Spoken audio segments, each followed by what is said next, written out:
Thursday. Man, it's beautiful here in the city of San Diego. It's just a joy to be able to open my eyes and see this beautiful day.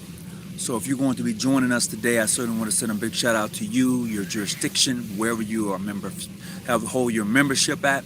Just want to say big shout out to you. So today we're going to talk about the rites of Freemasonry. It's R-I-T-E, the rites to Freemasonry.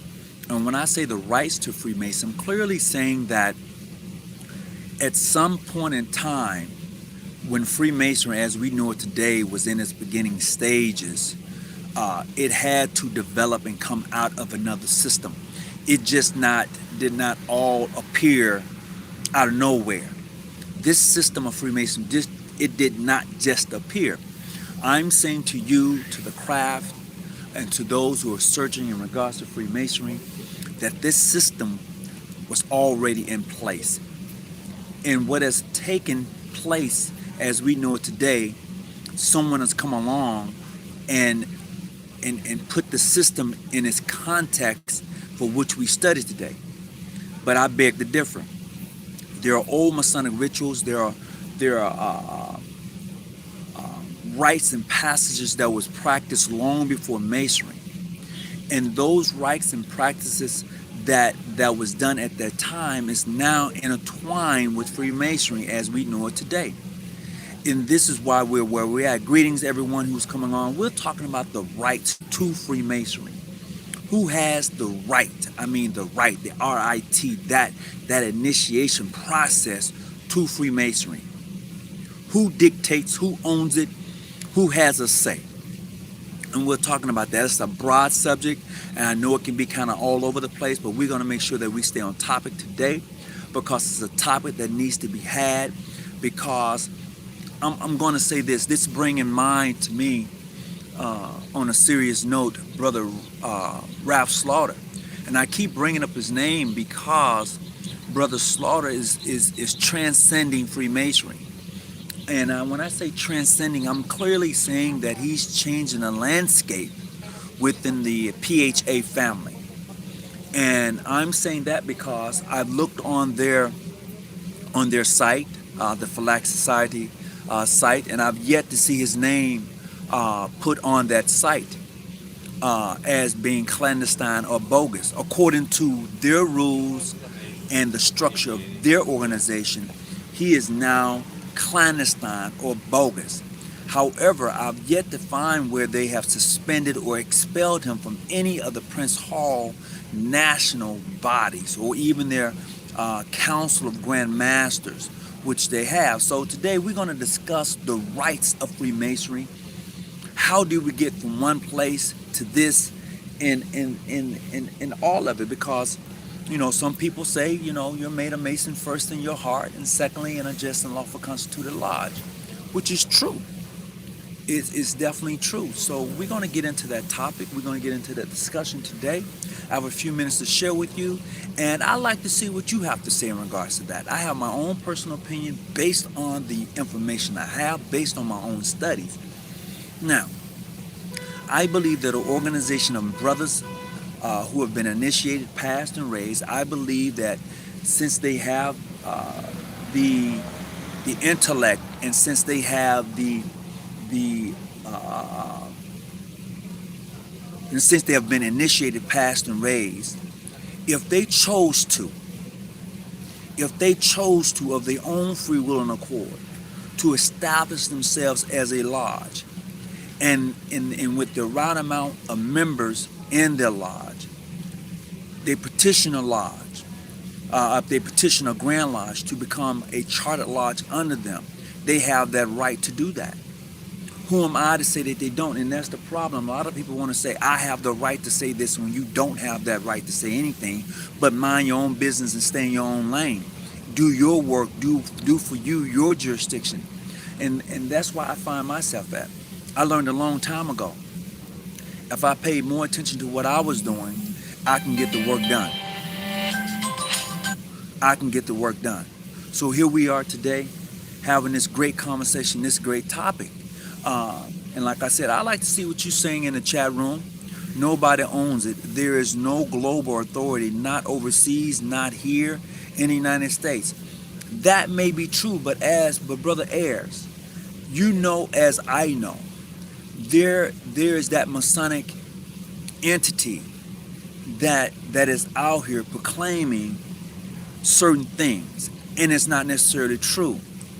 And and I just beg to differ. Until you have someone on your program that's going that's not always going to agree with you. You need to have diversity in your programming. You need to have someone on there that can debate you, have a decent conversation with you. You don't have to argue, but show a different perspective. Now look, everybody who's come on here has not necessarily agreed with me and my ideas. I am cool with that. So we can agree to disagree on some things. But when it comes to the essence of practicing Freemasonry, when it comes to the essence of being recognized and being accepted, that's a whole nother thing there, bruh. There's a whole nother thing. And what we tend to do in some of these groups and organizations, we tend to want to say, you're not this because I don't accept you. And that's not true. It's not true. So I'm waiting. I am truly waiting till they put slaughter on that Select Society, because I see what you're saying in the Prince Hall Connection group. He's clandestine, he's bogus, he's this, and he's not. He's not because you haven't said he was. Think of that. He's not. You haven't put him on your Select Society list, have you? I hadn't seen him there. He's still recognized by the shrine. As a matter of fact, not long ago, the imperial potentate for the ancient Egypt order nobles of the Mission Shrine made a donation to Randolph Slaughter. And in like manner, I think he's an honorary imperial potentate. So where did all of this misinformation comes from? I would say to any jurisdiction, any brother of the craft, if you would mind your own business and stay in your lane and allow people or individuals to make their own independent choice about what jurisdiction they want to be a part of and stop trying to cut down people, we would be in a lot better position. And this is what I like about the United General Grand Masonic Congress. And those brothers of the craft who says, look, this is what we have to do in order to move forward. We can no longer set alibi by and say, okay, this is cool. It's not cool. It is not cool. There comes a time when you're going to have to just step up and be legitimately who you are. Shrines run a bit different from the craft, correct? No, it's not. Not in my jurisdiction. The shrine in my jurisdiction, I can only speak regarding where I'm at. In order for you to be a Shriner, you must be a Knights Templar and a 32nd degree Mason. You must be that. If you're not that, you cannot become a Shriner. In some jurisdictions, they say all you have to be is a Master Mason in order to be a Shrine. In this jurisdiction, we practice the old customs of saying, look, in order for you to be a Shriner, you must be a 32nd Knights Templar, you must be a 32nd Sublime Prince. And then you can move into the Shrinedom. And after that, you can move and get your honorary degree of a 33rd if you're chosen. That's how it's done here. I can't speak about other places, but I can say at one time it was done that way across the board. It was that way across the board. No matter what jurisdiction you was in, at one time, that's the way it was. However, it was into the late 90s, early 2000 that the mainstream Grand Lodge, when organizing international Shriners, they changed that. They said you can just be a Mason and then be a Shriner, and then in like manner Prince Hall followed. You know, okay, it's not the same in PHA. Those old customs are not there, so his operating in that sense. Oh yeah, those old customs are great to have, because let me tell you why we continue to maintain those old customs.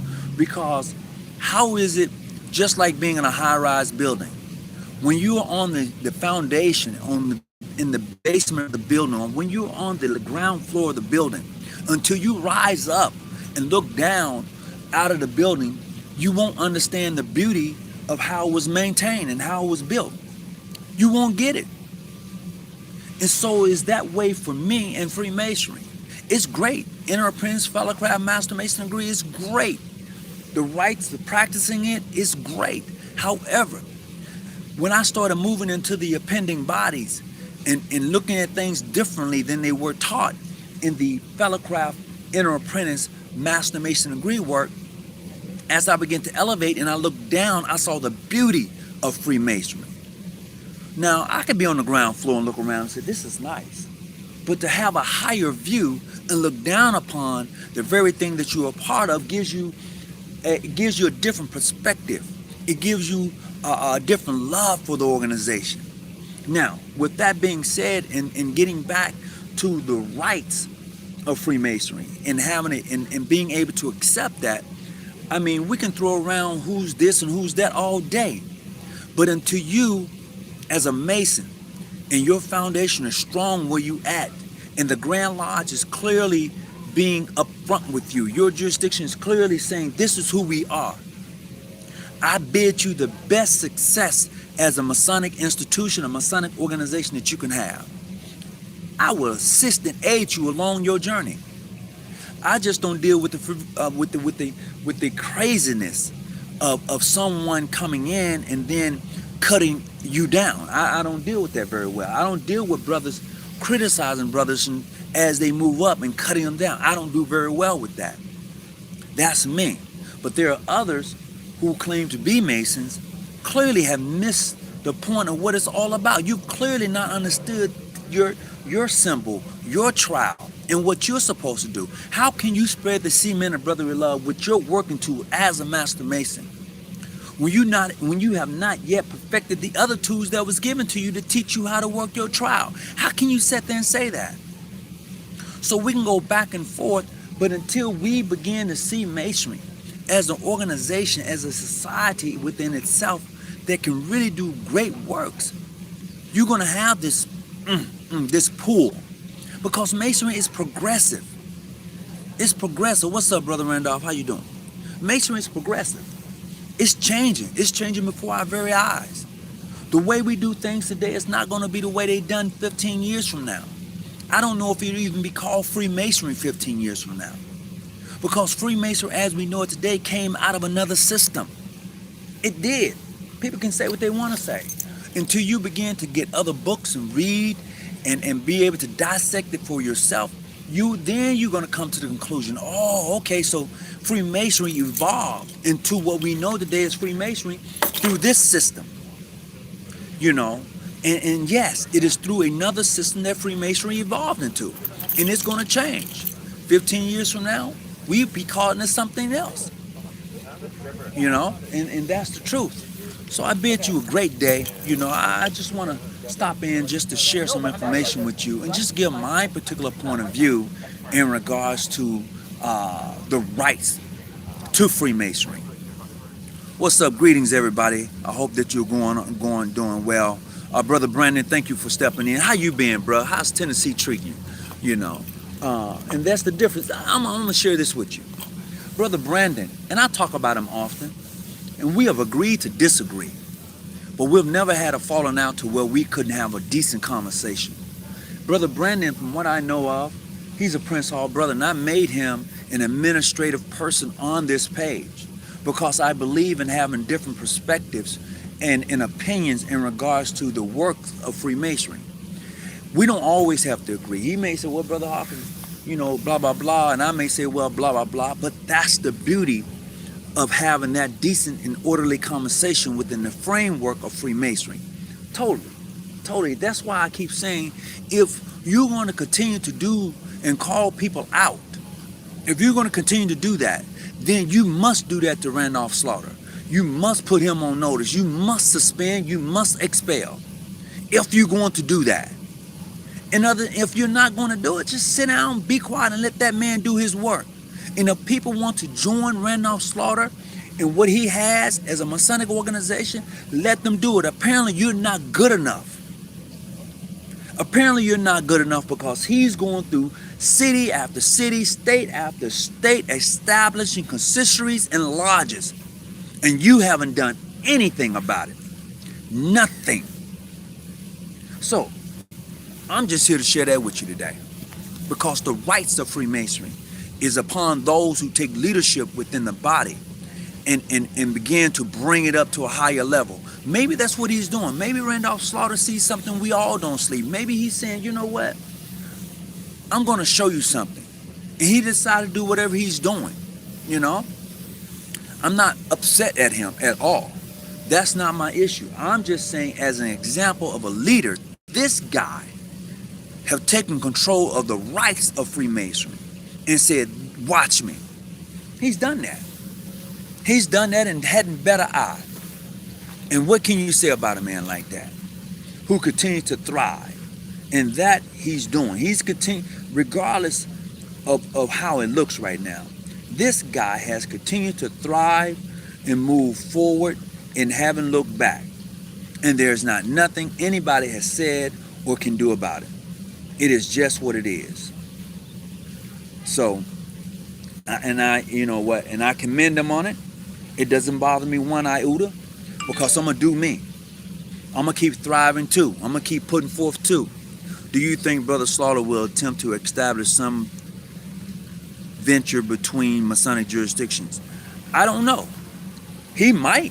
He's that guy right now. I mean, you know, you never know. This guy's on a whole nother level. You never know what he may consider doing. And that's true, because of what he's already shown you he can do. So you never know. And yes, he's Grand Master of the Most Wishful Prince Hall Grand Lodge of Louisiana. They're still active, they're still recognized, they're still doing whatever they do. And there's nothing, nobody, no jurisdiction can do or take away.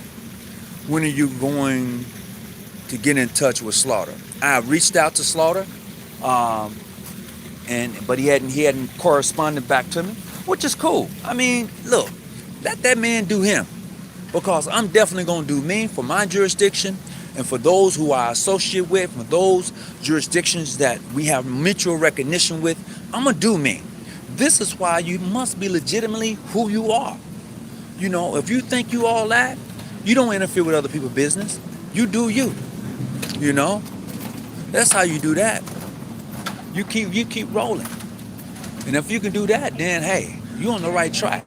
You are definitely on the right track. So look, I got to get back in here today. So whatever you do, keep your light on, stay out the bushes, and I wish each of you well and continue to thrive and be the best Mason, be the best Eastern Star you can be, and just forget about all that other mess, man.